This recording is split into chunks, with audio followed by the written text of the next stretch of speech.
And for the first time, search crews in Texas temporarily had to pause their efforts for flood victims due to the threat of more flash flooding over the weekend. The latest wave of severe weather comes less than 2 weeks after more than 130 people lost their lives in that devastating flood.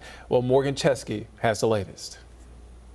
More dangerous weather across the country this weekend, from the hard-hit Southwest to the Midwest to the Northeast, where more summer storms brought rain, wind, and flooding.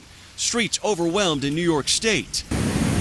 Back in Central Texas, the region still reeling from those devastating early July floods, and now hit with another round of flash flooding.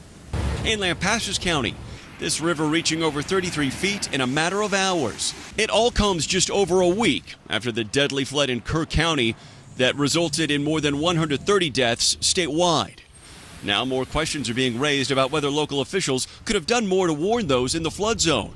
Kerrville City Manager telling me he's unsure if he received an alert on his phone from the National Weather Service, which was sent around 1 a.m. I actually think I have my weather report stuff turned off, if I'm being honest. I mean, you're the city manager. No. Why would you have your weather alerts turned off?